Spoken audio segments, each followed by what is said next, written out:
The rain hammered against the diner windows as Janelle Hughes wiped down the counter, her hands trembling, not from exhaustion, though God knew she was tired, but from the way the drunk man in booth 7 kept staring at her with predatory intent.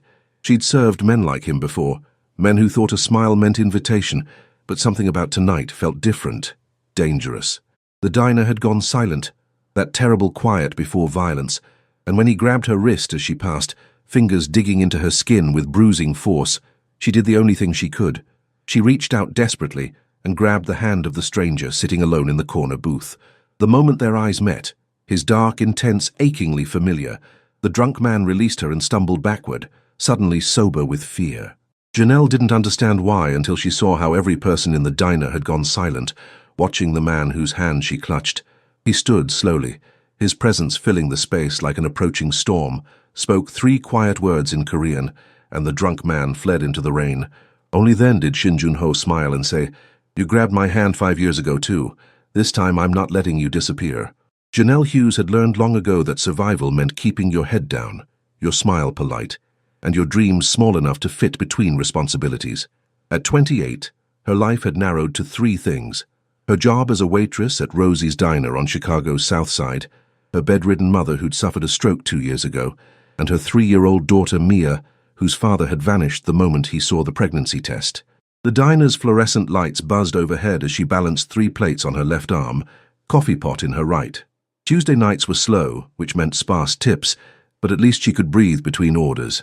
Her feet ached in worn sneakers she'd been meaning to replace for months, but new shoes meant choosing between comfort and Mia's preschool tuition. "More coffee, sweetheart?" she asked the elderly couple in booth 3, her smile automatic despite exhaustion. "You're an angel, Janelle," Mrs. Patterson said, patting her hand.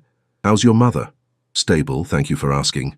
Such a clinical word for watching your mother fade daily, trapped in a body that no longer obeyed her mind. The medical bills were crushing even with Medicaid, and the home health aide who came 3 times weekly cost money Janelle scraped together from tips and prayers. But Mama had raised her alone after Daddy died, had worked 2 jobs to keep them afloat, and Janelle would be damned if she'd put her in some facility where she'd die among strangers. The bell above the door chimed. A man entered, rain dripping from his expensive black coat, and something about him made her pause mid-pour. Korean, she thought, perhaps mid-30s, with sharp features and a presence that seemed to pull the air toward him. His dark hair was styled with precision, and even in casual clothes, expensive casual, he carried himself with the confidence of someone who never asked for anything twice. He chose the corner booth with the best view of both entrances, and Janelle felt the strangest sensation of being watched even though his eyes never seemed to land directly on her. "I got it," she told Rosa, grabbing a menu and approaching. "Welcome to Rosie's. Can I start you with something to drink?" When he looked up, his eyes were the darkest brown she'd ever seen, almost black. For a moment, something flickered across his face. Recognition, perhaps, but it vanished quickly. "Coffee. Black." His voice was deep, accented but clear, carrying undertones of authority. "Coming right up." She turned away, unsettled by how her pulse had quickened. When she returned with coffee, he still hadn't opened the menu. "Have you decided?" "The soup. And whatever you recommend." No one ever asked her opinion. "The meatloaf is good tonight. Rosa makes it from her grandmother's recipe." "Then I'll have that." He handed back the menu, and their fingers brushed briefly. His skin was warm, and she noticed a thin white scar on his hand. "Thank you, Janelle." She froze. She wore a name tag, yes, but the way he said her name, like he'd been waiting years to say it, sent a shiver down her spine. "You're welcome," she managed, retreating to the kitchen. "Girl, who is that?" Rosa asked, peering through the window. "He looks like dangerous money." "Just another customer." But even as she said it, she knew it wasn't true. The evening progressed with its usual rhythm. The Pattersons left at exactly 7:47. Teenagers came in ordering fries and milkshakes. The man in the corner booth ate slowly, methodically, and every time Janelle glanced his way, she found him watching her with intensity that should have frightened her, but didn't. It was nearly 9 when Brad Morrison walked in, a regular of the worst kind, a construction worker who drank his paycheck and thought buying a burger gave him ownership of the waitstaff's dignity. Tonight he was drunker than usual, meaner, and when she approached his table she could smell whiskey from 3 feet away. "Well, well," he slurred, eyes traveling over her body. "My favorite waitress. Come sit with me, sweetheart." "I'm working, Brad. What can I get you?" She kept her voice level despite her instincts screaming to walk away. "You can get me your number." His hand shot out and grabbed her wrist, fingers digging in with bruising force. "Been asking nice for months. Maybe you need different convincing. Let go." Fear spiked through her, sharp and cold. The diner had gone quiet. Everyone watching, but no one helping. Rosa reached for the phone to call police, but that would take time Janelle didn't have. Brad stood, grip tightening, his other hand reaching for her waist. "You think you're too good for me? You're just a—" Janelle didn't think. She just reacted, reaching desperately to her left, where the man from the corner booth had suddenly materialized. Her hand found his, gripping like a lifeline. "Please, he's—" She didn't know what she was going to say, but it didn't matter, because the moment her hand touched his, everything changed. The man looked down at their joined hands with profound satisfaction. Then he lifted his gaze to Brad, and Janelle felt the temperature drop 10 degrees. He didn't raise his voice. He simply spoke 3 words in Korean, soft and precise, and Brad released her instantly, stumbling backward with absolute terror on his face. "I'm sorry," Brad stammered. I didn't realize." And then he was gone, running into the rain. Janelle stood frozen, her hand still gripping the stranger's, her heart hammering. Slowly she looked up at him, at the man who just made a drunk twice his size flee with nothing but words. "Thank you," she whispered. "I don't know what you said." "I told him," the man said quietly, "that if he ever touched you again, he would learn why people in this city know better than to cross me." His thumb brushed her knuckles, gentle despite the threat he'd just made. "My name is Shin Junho, and you, Janelle Hughes, just grabbed the hand of the most dangerous man in Chicago." He said it like a promise, like a confession, like he'd been waiting 5 years to tell her. And somewhere in Janelle's mind, in a memory she couldn't quite grasp, she remembered rain and darkness and a stranger's blood on her hands, and the desperate prayer that he would survive. Janelle pulled her hand back as if burned. The most dangerous man in Chicago. The words should have sent her running. Instead, she found herself rooted to the spot as the diner returned to normal around them. "I should go," she said, but her feet refused to move. "Thank you for your help." "Finish your shift," he completed her sentence. "I'll wait, then I'll drive you home." "That's not necessary. I take the bus." "Not tonight." Not a command, but not a suggestion either. "It's late. It's raining, and you just had a frightening experience. Consider it my apology." Rosa appeared at her elbow. "You okay, mija?" "I'm fine. Just shaken." "You take your break," Rosa said, then turned to Junho with fearless directness. "And you sit back down and wait like a gentleman, or I'm calling the real police." To Janelle's surprise, his lips curved slightly. "Yes, ma'am." He returned to his booth without argument. Rosa guided Janelle to the back room, pressing hot tea into her hands. "That man is either going to be the best thing or the worst thing that ever happened to you. He's just being nice. Men like that aren't just anything, baby girl." Rosa squeezed her shoulder. But he looked at Brad like he was deciding if killing him was worth the inconvenience. "That tells me he keeps his word. So if he says he'll drive you home safe, you'll get home safe. And if he's the danger, then your instincts would be screaming. Are they?" No, they weren't screaming danger. They were humming something else entirely, recognition that made no sense. She finished her shift hyper-aware of Junho's presence. He ordered nothing else, just watched her work with attention that felt protective rather than creepy. At 11, she retrieved her coat. Junho waited by the door with an umbrella. "Ready?" "I should tell you," she said as they stepped into rain. "I have a daughter and a sick mother. I don't have time for complications." "This," he said, opening the door of a sleek black car, "is me making sure you get home safely. Nothing more. Not tonight. Not tonight." The implication hung between them. Against her better judgment, she slid into the passenger seat. The interior smelled like leather and something expensive. Junho settled behind the wheel with economical grace. "Where to?" She gave her West Inglewood address, watching for judgment. He simply nodded and pulled into traffic. They drove in silence for minutes, the city streaming past in ribbons of light. Finally she asked, "What did you mean when you said I grabbed the hand of the most dangerous man in Chicago?" "Exactly what it sounded like. I run an organization most people avoid, but you didn't know that when you reached for me." "No, I just needed help, and I'll always give it to you." The certainty in his voice made something flutter in her chest. "That's a promise. You don't know me, don't I?" He glanced at her. 5 years is a long time to remember someone's face. Ice flooded her veins. "What? You don't remember? It was dark, raining harder than tonight, and I was not at my best. But fragments were surfacing. A night during college, cutting through an alley, finding a man collapsed and bleeding. She'd called 911, stayed with him, held pressure on wounds with her scarf while he drifted in and out of consciousness. "Oh, God," she whispered. "That was you. That was me." He turned onto her street.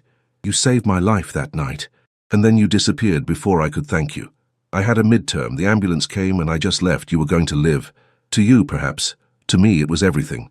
He pulled to a stop outside her building. "I looked for you, for months, but I only knew your face and the fact that you were the kindest person I'd ever met." "I'm not kind. I couldn't leave someone to die. Most people did. You were the only one who stopped." He turned to face her fully. "Do you believe in fate, Janelle?" "I believe in bad luck and bills coming due." She reached for the door handle. "Thank you for the ride. I'll see you tomorrow." "Not a question. I work 7 to 3. Then I'll see you at 7. He pulled out a card and pressed it into her hand. "If you need anything before then, anything at all, call. Day or night." She looked at the card. Shin Jun-ho. Just a phone number. "Why are you doing this?" "Because 5 years ago you grabbed my hand in the dark and gave me a reason to live." His voice dropped. "Tonight you did it again. This time I'm not letting you disappear. I have a daughter and a sick mother. I can't afford complications." "I'm not a complication."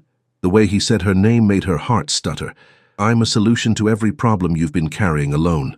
It was too much. She fled the car, running through rain to her building, but not before hearing him call, "Sleep well, Janelle. Tomorrow everything changes."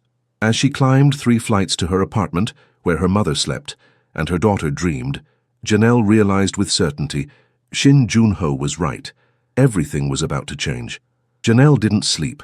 She lay beside Mia's small body, thinking about the man whose life she'd saved, and whose hand she'd grabbed twice, 5 years apart. At 5:30 she gave up and rose. The apartment was cold, the landlord stingy with heat, so she wrapped herself in a cardigan. Coffee first, then checking on Mama, then getting Mia ready. Her mother was already awake, brown eyes sharp despite her paralyzed body. The stroke had stolen her speech and movement, but not her mind. Dorothy's knowing look suggested she'd heard Janelle's restless tossing all night. "Morning, Mama." Janelle adjusted pillows, checked the water cup. "How'd you sleep?" Dorothy made a soft sound. "I slept fine, but you didn't. Something happened at work." She sat on the bed's edge. "Remember 5 years ago, when I found that man in the alley? He came into the diner last night. His name is Shin Jun-ho. He said I saved his life, that he's been looking for me, and when a drunk grabbed me, I reached for him without thinking. Mama, he made that man run with just 3 words. Dorothy's eyes widened. She made another sound. "I know. He said he's dangerous, runs some organization. But he didn't feel dangerous. He felt like safety, like someone who keeps promises." Her mother squeezed her hand weakly. "I won't do anything stupid," Janelle promised. "I've got you and Mia to think about." But she wondered if Jun-ho was a mistake or a miracle. At 6:45 she dropped Mia at preschool. The morning air was cold as she walked 6 blocks to Rosie's. She'd left early to compose herself, but when she rounded the corner and saw the sleek black car, her heart kicked into overdrive. Shin Jun-ho leaned against the car in dark slacks and a charcoal coat. When he saw her, something in his expression softened. "You're early," she said, stopping at a careful distance. "So are you." He extended a coffee cup. "Caramel macchiato with an extra shot," I guessed. "How did you—" But she took it, and the first sip was exactly right. "I asked Rosa yesterday what you usually order." He said it like interrogating her co-workers about coffee was normal. "I wanted to get it right. This is too much. You can't show up every day with expensive coffee." "Why not?" He stepped closer. "You won't let me pay your bills yet. So I'm starting small. Mr. Shin, Jun-ho." He moved nearer still. "We've held hands twice and saved each other's lives. Use my first name." "I didn't save your life last night." "Didn't you? You reached for me first, trusted me instinctively. That's a different kind of salvation, Janelle." Rosa appeared in the doorway. "Janelle, you coming in, or you going to catch pneumonia?" Heat flooded her cheeks. "I'm coming. I'll be here at 3, Jun-ho said, "to pick you up. I can take the bus. I know you can, but you won't. Not anymore." The morning shift blurred, but Janelle was hyper-aware of the card in her pocket, the coffee warming her stomach, Rosa's significant looks. At noon, everything escalated. A Korean man in a sharp suit walked in, younger than Jun-ho, distinctly out of place. He approached the counter and waited with infinite patience. "Can I help you?" "Miss Hughes." He bowed slightly. "My name is Minseo. I work for Shin Jun-ho. He asked me to give you this." He placed a phone on the counter, Sleek, new, expensive. I already have a phone. With a cracked screen and a battery that dies by 2 p.m. Minseo's voice held kindness. He worries. This will give him peace of mind. How does he know about my battery? But she knew. Junho noticed everything. He notices what matters to him, and you matter very much. Against her better judgment, she took the phone. There's something else. Minseo pulled out an envelope. A doctor will come to your home tomorrow at 10 to examine your mother. Junho has arranged the best neurologist in Chicago. Absolutely not. I can't accept that. Do you know how much specialists cost? Do you know how little that cost matters to him? Minseo's voice firmed. When he invests in something, it's because he's decided it has value beyond measure. You saved his life. Let him try to balance that debt. There's no debt. No. Minseo met her eyes with devastating sincerity. You did what almost no one did. Several people passed that alley. You were the only one who stopped. That kind of courage is rare. He's never forgotten it. Now that he's found you again, he'll move heaven and earth to make sure you never struggle alone. Tears burned her eyes. Minseo bowed deeper and left. Rosa appeared at her shoulder. What was that? I think I'd just let a dangerous man into every corner of my life. How do you feel about that? Janelle thought about medical bills, about Mia's worn shoes, about the constant terror of one emergency destroying everything. She thought about Junho's eyes, his promise she'd never carry burdens alone. Terrified, she whispered, and more hopeful than I've been in years. Then trust your gut, baby girl, but keep your eyes open. At 3 p.m. sharp, Junho was waiting. This time, Janelle didn't hesitate. She climbed in and turned to face him. A neurologist, really? Your mother deserves the best care. He pulled into traffic. And you deserve not to worry yourself sick over bills you can't pay. I can't let you do this. It's too much. Janelle, he glanced at her. In my world, I deal in debts and threats and violence, but what I feel for you isn't a transaction. It's the first thing in a very long time that feels real. You don't know me. I know you work at that diner, that you quit a second job to care for your mother. I know you have a daughter named Mia who loves purple. I know you take the same buses weekly, buy generic everything, haven't bought yourself new clothes in over a year. He stopped at a red light and turned fully. I know you're the strongest, most selfless person I've ever met, and if you let me, I'll spend the rest of my life making sure you never have to choose between dignity and your daughter's dinner. Her hands trembled. What do you want from me? Everything. He said it simply. Your trust, your time, eventually your heart. But I'll wait. I've waited 5 years. I can wait longer. I have a daughter, she repeated, her last defense. I know, and I'd like to meet her properly, as someone who wants to be part of your lives. He took her hand. I'm not asking for blind trust, just one chance to prove I'm worth the risk. The light turned green, but he didn't move until she nodded. Okay, she whispered. One chance. His smile transformed his face. That's all I need. He drove her home, and when she got out, he called after her. Tomorrow night dinner, somewhere nice. I'm picking you up at 6. Wear something that makes you feel beautiful. Before she could protest, he was gone. Inside, after Mia was bathed and in pajamas, Janelle told her mother everything. About the phone, the doctor, the dinner invitation. Dorothy listened, then squeezed Janelle's hand and made the sound that meant, trust yourself. That night, Janelle found a message on the new phone. Sleep well, Janelle. Tomorrow I start showing you what it means to be cherished. For the first time in 3 years, she went to bed feeling something other than exhaustion. She went to bed feeling like maybe she deserved happiness. The neurologist arrived precisely at 10. Dr. Sarah Chen, refined and confident. She spent 2 hours examining Dorothy, asking detailed questions, frowning at the scant records. Your mother should have had this care from the beginning, Dr. Chen said gently afterward. The initial treatment was adequate but not optimal. There are therapies we can try, medications that might improve her mobility and quality of life. I can't promise full recovery, but I believe we can give her substantially more than she has now. How much will it cost? Janelle braced herself. Dr. Chen closed her bag with precise movements. Mr. Shin has established an account for your mother's care. All costs are covered, medications, therapy, equipment, home health aids. My only concern is your mother's well-being, not finances. I can't accept that. With respect, I don't think you understand who Shin Junho is. He doesn't make gestures. He makes commitments. Fighting that would be like fighting the tide. Accept it with grace and focus on your mother's recovery. After she left, Janelle sat with her mother in silence. Finally, Dorothy gestured toward the closet. How you want me to find something to wear? Another sound, affirmative. Mama, I don't know if I'm doing the right thing. He's dangerous. Her mother's eyes stopped her. They held fierce love and wisdom earned from raising a daughter alone. Dorothy squeezed her hand and made the sound that meant, trust yourself. That evening, Janelle stood before her tiny bathroom mirror, barely recognizing herself. She'd used part of the money to buy a dress from a consignment shop. Emerald green, fitted but elegant. Her natural hair was styled in soft curls, and she'd bought makeup, cheap but carefully applied. Mia sat on the closed toilet, watching with wide eyes. Mommy, you look like a princess. Do I? Not too much? You're beautiful, Mommy. Mia's certainty made tears prick Janelle's eyes. At 5:55, there was a knock. Janelle opened it to find Junho in a black suit, holding purple irises and white roses. For a moment, they just stared. Then his expression transformed, something deeper than a smile, more reverent. You're stunning. Thank you. You look very nice, too.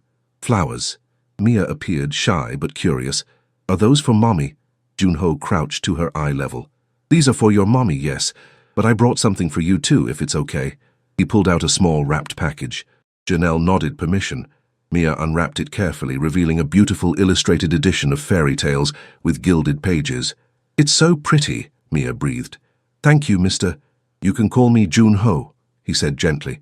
And you're very welcome, Mia. Can you read me one story before you go? Please. The request caught them both off guard.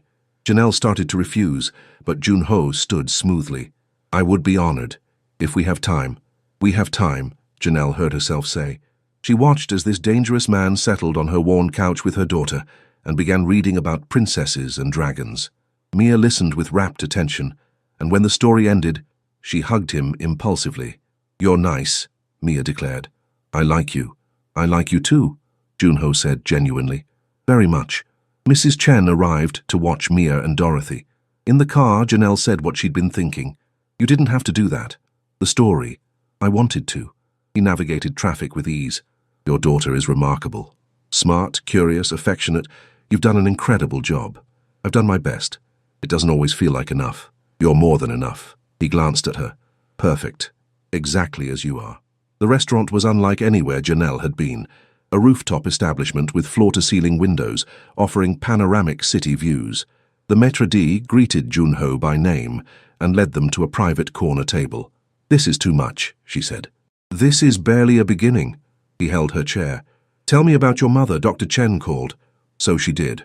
Over courses of exquisite food, she told him everything. About her father's death when she was 10, about her mother working 2 jobs to raise her, about community college and teaching dreams that evaporated with pregnancy, about Marcus, who'd promised forever and delivered 6 months. He left when I told him I was keeping the baby, she said, staring at her wine. Said I was trapping him, ruining his future, as if I wasn't terrified too. He was a fool. Junho's voice was cold enough to frost glass, and if you want, I can make certain he regrets that choice forever. She should have been appalled. Instead, she felt fierce satisfaction. No, he's gone. Mia deserves a father who wants her, not one forced into it. She does, and she will have one when you're ready. He said it with absolute certainty. When you trust me enough. You want to be her father? I want to be whatever you need me to be. He reached across and took her hand. I told you I'm patient. I'll wait as long as it takes. Why me? You could have anyone without baggage. Because 5 years ago, when I was bleeding out, I'd just been betrayed by my own cousin, left to die by people I trusted most. And then you appeared, this stranger, with the kindest eyes. And you didn't hesitate. You didn't call police first or worry about danger. You just helped. You held my hand and told me help was coming, that I'd be okay. His thumb traced circles on her palm. I'd built my life on power and fear and loyalty bought through intimidation. Then I met you, and you taught me genuine kindness still exists. I'm not that special. You are to me. He lifted her hand to his lips, kissing her knuckles. You've been special since you refused to let me die alone. Now I'm asking, let me return the favor. Let me help you actually live instead of just surviving. I'm scared of trusting someone again, of letting Mia get attached, of being wrong about you. Fear means you're smart. He didn't release her hand. But I promise, I will never make you regret this chance. I will never leave. I will never betray your trust. And I will spend every day proving you can trust me with your heart. Looking into his eyes, she saw truth, determination and vulnerability, and something like love beginning. One day at a time, she said finally. I can't promise everything now, but I can promise to try. That's all I ask. His smile was brilliant. Now tell me about teaching. Why did you want to be a teacher? And she did. And he listened like every word mattered, like her abandoned dreams were treasures worth protecting.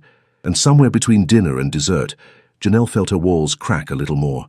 They were leaving when everything shattered. 3 men stepped from shadows, blocking their path. Shin Junho. The Kim family sends regards. In a heartbeat, Junho moved, pushing Janelle behind him. Janelle, get back to the restaurant now. No. The word came before thought. I'm not leaving you. These men want to hurt me. Like I left you bleeding 5 years ago? She grabbed his jacket. No, we face this together or not at all. Something flashed across his face. Surprise, admiration, something deeper. He pulled out his phone, pressed one button. This is a public space, he said with deadly calm, and you're making a mistake. The mistake was yours, the lead man said. You think you can disrespect Kim Sunwoo? I think, Junho replied, voice dropping to something cold. Kim Sunwoo is about to learn why I'm the one people fear, and I think you have 30 seconds before my people arrive. The men hesitated. Cars appeared, black, sleek, full of suited men. Minseo emerged first with 5 others, and suddenly the attackers were surrounded. Take them, Junho said quietly. Send Kim Sunwoo a message. If he ever threatens what's mine again, there won't be enough of him left to send messages. The men were removed efficiently. Minseo approached. Boss, are you? I'm fine, thanks to her. Junho turned to Janelle, hands shaking slightly, the only sign of how close they'd come to violence. You should have run. I told you. I don't leave people to face danger alone. She grabbed his face. Even dangerous people who run criminal organizations. He laughed, broken with relief. You're going to be the death of me. Not if I can help it. She was shaking too. Take me home and tell me everything. Because if we're doing this, if I'm letting you into our lives, I need to know what world I'm stepping into. In the car, he told her everything. About his organization, about codes and territories and violence, about his cousin's betrayal 5 years ago, about rebuilding from nothing, about enemies who would always exist. I can't promise perfect safety, he finished outside her building, but I can promise the best protection available. I can promise no one will harm you or Mia while I'm alive, and I can promise I'm working toward a way out, toward legitimacy, toward a life that won't constantly endanger my family. How long? Until you're out? 2 years, maybe 3. I have plans, investments, legitimate businesses already profitable, but I can't just walk away until the transition is secure or everything collapses and violence spreads. I have responsibilities, people who depend on me. Janelle thought about Mia sleeping upstairs, about the life she wanted, safe, stable, free from shadows. But she also thought about how he'd protected her tonight, read to Mia, looked at her like she was precious. 2 years, she said finally. I can wait 2 years. But you have to promise me that at the end you're done, that we get a normal life. I promise. He cupped her face. 2 years, and then I'm yours completely. No more danger, no more shadows. Just us. And Mia. And Mia. His smile softened. I meant what I said. I want to be her father if you'll let me. I want to be the man she calls for help, who teaches her to be brave, who walks her down the aisle one day. Tears spilled down her cheeks. That's a long commitment for someone you've known less than a week. I've known you for 5 years. I just didn't have you yet. Now I do. And I'm never letting go. He kissed her then, soft and careful and full of promises. When they pulled apart, she rested her forehead against his. Don't make me regret this. Never, he swore. I'll spend my life making sure you never regret choosing me. She believed him. And as she climbed stairs to her apartment, Janelle realized that for the first time in years, she wasn't just surviving. She was beginning to live. The next 3 months passed in impossible happiness. Junho became constant in their lives, picking Janelle up daily, having dinner with them often, reading to Mia before bed. He paid for a better aid for Dorothy, covered Mia's preschool tuition at a place with art and music programs, and slowly, carefully, worked his way into their family's fabric. True to his word, he was patient. He didn't push for more than Janelle was ready to give, didn't demand declarations. He simply showed up day after day, proving through actions he was staying. Mia adored him. Within the first month, she'd started calling him Uncle June, and by the second month asked Janelle seriously, "When is Uncle June going to be my daddy?" The question sent Janelle into quiet panic. But Junho simply knelt to Mia's level and said gently, "When your mommy says it's time. But until then, I'll be right here every day taking care of both of you." Mia nodded seriously and hugged him, and Janelle fell deeper in love. Dorothy improved dramatically. She'd regained movement in her right arm, could make more sounds, and the pain had eased. She'd also developed a soft spot for Junho, making encouraging sounds whenever he visited, and giving Janelle looks that said, "Don't let this one go," as if Janelle could, as if she wanted to. But in the 3rd month, everything unraveled. A text from an unknown number: "Your boyfriend's secrets will destroy you. Ask him about the warehouse fire in 2019. Ask him who really died." Janelle stared at the message, ice forming in her stomach. She'd accepted Junho's dangerous world, but this felt different. Personal. She waited until Mia was in bed. "Tell me about the warehouse fire in 2019. Color drained from his face. "Who told you? Does it matter? Is it true? Did someone die?" "Yes." He stood, pacing to the window, shoulders rigid. 3 people died. 1 was innocent, a security guard in the wrong place. The others were rival gang members targeting my territory. It was early in my leadership. I had to prove I'd do what was necessary. I made a choice: protect my organization or show weakness that would get more people killed. I chose protection. But someone innocent died. The words felt like glass.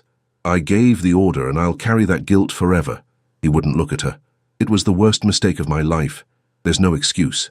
You said you'd never lie to me. I didn't lie. I just didn't tell you everything because I knew it would change how you see me, and I wasn't ready to lose you. So you kept it secret. What else are you hiding?" "Nothing. I swear there are no other secrets like this. Do I?" She stood. "Do I really know you? Or have I been falling in love with a version you curated?" The words hung between them. Falling in love. She'd admitted it, but in anger rather than tenderness. "You're falling in love with me." He stepped toward her. Don't use my feelings right now." "I'm not." He stopped. "I'm falling in love with you too, since that night in the diner, and I'm terrified of losing you over mistakes I made before I knew you'd come back into my life. That guard had a family. How do I reconcile that with the man who reads fairy tales to my daughter?" "You can't." His honesty was brutal. "You either accept I'm both people, the man who's done terrible things to survive and the man who wants to be better because you make me want to be better, or you walk away. I'll understand if you do, but please don't walk away." Janelle thought about Marcus, who'd broken promises, about her father, who'd died too young, about all the ways life taught her trusting men was dangerous. But she also thought about the past 3 months, about Junho's patience, his gentleness with Mia, how he cared for Dorothy. "I need time," she said. "I need to think without you here making me feel things that might cloud my judgment." "How much time?" "I don't know, a few days, maybe more." He nodded, accepting it with pain. "I'll wait, as long as you need. But Janelle," he paused at the door, "that security guard's family? I found them. Set up a trust fund, covered expenses, made sure his children could go to college. It doesn't bring him back, and I'll carry that guilt forever. But I tried to make amends the only way I could." After he left, Janelle sat in the dark and cried. For the guard who died, for the complications of loving someone with blood on their hands, for the impossible choice she faced. The next morning, everything got worse. She was walking Mia to preschool when a car pulled up. Older, dented. 2 men got out fast, and before Janelle could react, one grabbed Mia. Her daughter's scream pierced the air. Janelle fought with everything she had, but the second man grabbed her arms, wrenching them behind her back. "Get in the car, or the kid gets hurt." Terror flooded her system. She stopped struggling, let them push her into the back seat where Mia was sobbing, and wrapped her arms around her daughter as the car sped away. "It's okay, baby," she lied, voice shaking. "It's going to be okay." But it wasn't. They were driven to an abandoned building, dragged into a room that smelled of mold and despair, and left while their captors made calls in Korean. Mia buried her face in Janelle's chest, and Janelle held her and thought about the phone Junho had given her, the one charging at home because she'd only been walking 2 blocks. "Mommy, I want Uncle June," Mia whimpered. "I know, baby. Me too." Janelle pressed her face into her daughter's hair and prayed. Hours passed. The men gave them water but no food, spoke in Korean she couldn't understand. Finally, the door opened. A man in an expensive suit entered, older, mid-50s, with cold eyes. "Miss Hughes, I apologize for the drama, but Shin Junho needs to learn actions have consequences. Let my daughter go." Janelle kept her voice steady. She's 3. She has nothing to do with your problem with Junho, but she has everything to do with you, and you have everything to do with him. The man Kim Sun-woo smiled without warmth. He's been distracted, sloppy, making mistakes because he's playing family man. So I'm teaching him a lesson about priorities. By terrorizing a child? Rage cut through fear. You're pathetic. You call yourself a leader, but you're just a coward who hurts innocent people because you can't face your real enemy. Kim Sun-woo's smile vanished. He stepped closer, and Janelle braced for a blow that never came. His phone rang. He answered, listened, and his expression changed from smug to concerned to fear. You're bluffing. A pause. You wouldn't... Another pause. Fine. They're unharmed. He hung up and looked at Janelle with grudging respect. Your boyfriend just threatened to burn my entire empire if you and your daughter aren't released in 10 minutes. He's already hit 3 of my warehouses, frozen my accounts, has men surrounding my family's home. So congratulations, Miss Hughes. You're apparently worth starting a war over. Within minutes they were outside, and a black car screeched to a stop. Junho emerged, and the look on his face was murder and relief and terror. Janelle, Mia. He reached for them, and Janelle didn't hesitate. She ran to him, letting him wrap them both in his arms, while Mia cried, Uncle June, the bad men are never going to touch you again, he said, voice shaking with rage. I promise, they will never touch either of you again. He got them into the car, barked orders at Min Seo in Korean, then turned his full attention to them. Are you hurt? Did they... We're okay. Janelle was trembling violently, scared, but okay. This is my fault. He looked destroyed. This happened because of me. Because Kim Sun-woo wanted to hurt me. Stop. Janelle grabbed his face. This happened because Kim Sun-woo is a monster, not because of you. You hear me? This isn't your fault. I should have protected you better. You found us. When it mattered most, you were there. You saved us. Always. He pulled her close, and over Mia's head, his eyes met hers with fierce intensity. I will always be there. And now, Kim Sun-woo is going to learn what happens when someone threatens my family. My family. The words settled into Janelle's heart like a key turning in a lock. That night, after Mia finally fell asleep, after Junho had read her 3 stories and promised 100 times the bad men were gone, Janelle and Junho sat on her couch in exhausted silence. I was going to tell you, he said finally, that I understood if you wanted space, that I'd respect whatever you decided. But today, his voice broke. Today, when Min Seo called and told me you'd been taken, I've never felt fear like that. Not when my cousin betrayed me, not when I was bleeding out. Nothing compared to knowing you and Mia were in danger because of me. I was going to tell you, Janelle countered, that I needed time to think about the warehouse fire, about whether I could accept your past.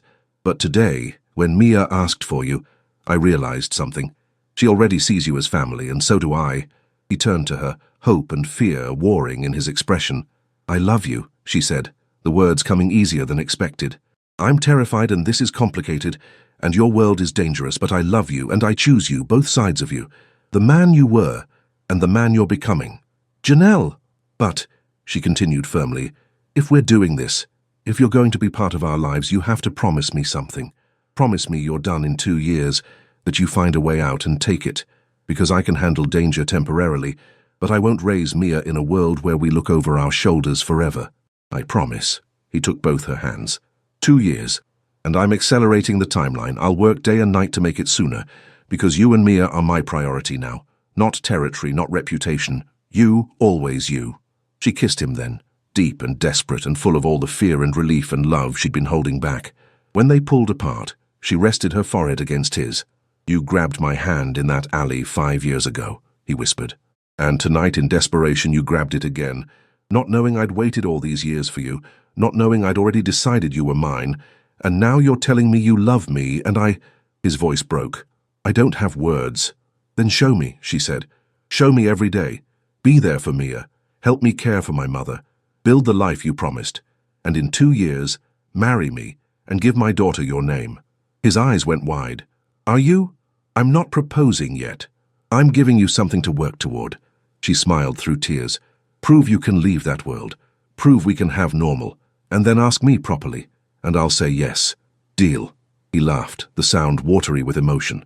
2 years. And then I'm making you Janelle Shin and becoming the father Mia deserves. And until then I'm yours.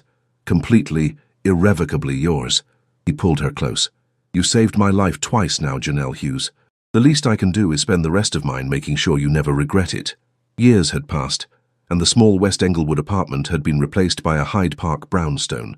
Comfortable, not ostentatious, with space for a family that had grown in all the ways that mattered. Janelle stood in her kitchen, sunlight streaming through windows that actually worked, watching Mia help her younger brother stack blocks. Mia was 7 now, confident and bright, fiercely protective of her little brother. Careful, Marcus, she instructed the toddler patiently. If you stack them too high, they'll fall. Janelle smiled at the irony of the name, not after Mia's biological father, but as reclamation. This Marcus would grow up knowing he was wanted, cherished, protected. In the converted first-floor bedroom, Dorothy sat in her wheelchair reading. She'd never regained full mobility, but the pain was managed, and joy had returned to her eyes. She spent her days reading, watching her grandchildren, communicating through the tablet Junho had bought. The front door opened. "Daddy!" Mia launched herself at Junho, who caught her easily. "How was school, Princess?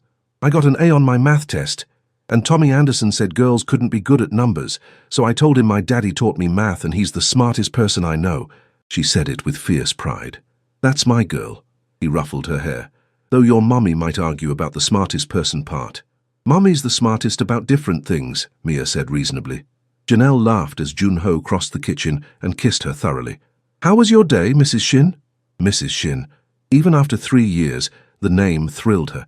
"Busy. The school called. They want to interview me for the full-time position next month." She'd finished her teaching degree 2 years ago, while Junho made good on his promise to leave his criminal enterprise. He ran legitimate businesses now, restaurants, real estate, imports. "You'll get it," he said with certainty. "They'd be fools not to hire you." Over dinner, noisy and chaotic with Mia chattering and 2-year-old Marcus banging his spoon, Janelle looked around and marveled at how far they'd come. From that desperate grab in a diner to this, to family dinners and homework, and the beautiful mundane rhythm of normal life. That night, after the children were asleep and Dorothy settled, Janelle and Junho sat on their back porch, watching stars emerge. "Do you ever miss it?" she asked quietly. "The power, the fear?" "No." He never hesitated. "I miss nothing about that life. This," he gestured to the house, "this is the only power that matters. The trust of my wife, the love of my children, the peace of knowing I'm building something that won't crumble. We did good, didn't we? We did impossible." He kissed her head. "You grabbed my hand twice in desperation, not knowing I'd spent 5 years searching. And now I get to spend the rest of my life holding that hand, keeping it safe, making sure you never have to grab for anything in desperation again." "I love you," she said simply. "I love you more." Their nightly ritual, a debate they'd never settle. Impossibly, completely, eternally. Inside, Mia called for water. Junho rose. "I'll go. You rest." She watched him disappear inside. This man who'd transformed from terrifying to tender, who'd proven day after day he was worthy of her trust. And she thought about the girl in the alley 5 years ago, the woman in the diner who'd grabbed a stranger's hand, and the family they'd built from those desperate moments. Sometimes the best love stories started with fear. Sometimes the strongest foundations were built on second chances. And sometimes grabbing a stranger's hand in desperation was actually grabbing hold of your entire future. You just didn't know it yet. But now, years later, with stars overhead and family nearby and a love that had survived everything, Janelle knew with certainty. She would grab his hand again and again, in every lifetime, in every moment, because some hands were meant to hold yours forever. And Shin Junho's hand had been meant for hers since the moment she'd refused to let him die alone in the dark.